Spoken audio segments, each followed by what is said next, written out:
What's going on, guys? Welcome back to another video here on the Samurai Sports Network, and today we're going to be talking about the Miami Dolphins, and not necessarily the team itself, not necessarily the players, coaches, but more so the front office, and I guess how the roster shapes up. So a little bit about the players, but not necessarily just about a specific player or anything like that.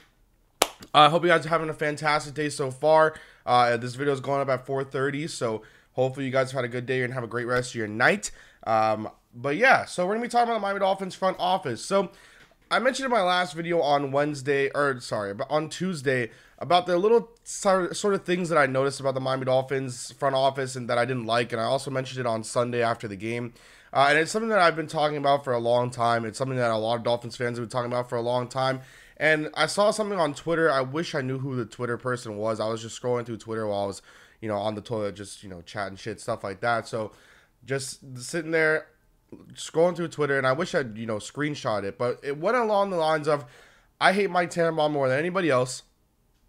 Paraphrasing this tweet, it was like, I hate Mike Tannenbaum more than anybody else, but how do we go through Adam Gase in the 53-man roster? And I was like, yeah, that kind of makes sense, but at the same time, when you think about it, it's not just Adam Gase and, he having the say over the 53-man roster. And a lot of people don't like Adam Gase's decisions and what he's been doing, but guys, like, when you go through it, sorry, trying to not make myself hiccup here, but, when you go through it and you look at all the stuff that's happened in the past couple of years, trade away Jarvis Landry, you've heard him a couple times, but national media-wise, the only thing he got recognition for was the reception thing, and besides that, he's been irrelevant in terms of the national media. Maybe in the Browns media he is.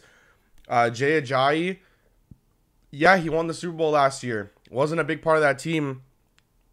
And then tore his ACL and was causing issues in the Eagles locker room. So his career is pretty much over. Lamar Miller hasn't been anything really since going to Houston. So there's that. Jordan Phillips is now in Buffalo. Congratulations. You're going to go rot in that stupid snowy environment. So he's made a lot of good decisions. And I guess, this relates to the front office. So we'll talk about this as well, even though it does relate to players too. So a lot of people are saying, oh, he's wasting away Kenyon Drake like he wasted away Jay Ajayi. Jay Ajayi had 2 bad knees, and this torn ACL was inevitable, and he was a locker room cancer. With the thing with Kenyon Drake, if you look at the film, if you're actually someone who wants to look at film and watch how things break down, shameless plug, go follow Anthony Sabah on Twitter, because you can go through that yourself. If you don't want to do it yourself, you can go follow him, and he'll do it for you, and he'll explain the things for you. But if you want to do it yourself, like most of us, you look at it, and you look at the film, and you can see that Kenyon Drake has not been as decisive as getting into his holes, as going into his running lanes, as Frank Gore has been. Now, yes, Frank Gore has been a running back in the NFL for a very, very long time, but everyone's saying, oh, you have to play him more, you have to play him more. No, you don't. If he's not playing good enough, in the coach's eyes, he's not getting his holes correctly. Like, he's getting the same runs that Frank Gore is getting, but Gore is getting those yards on there. You don't have to play him. You ride the hot hand. And he's been better in the passing game. He's dropped a couple easy passes. He had one that he dropped that he had all green ahead of him. Probably could have even gone for a touchdown last week on like a 3rd and 15 screen. So you're riding the hot hand, and Frank Gore's been the hot hand. And a lot of people are saying, oh, it doesn't matter. He is your superstar running back. You ride him no matter what. No, you don't. You ride the hot hand. Whoever's getting the most yardage, whoever's running the ball the best, you ride that hot hand. So that kind of all correlates and comes down 53-man roster to Mike Tannenbaum in my mind. Look, us Dolphin fans, we've wanted Mike Tannenbaum gone for a long time.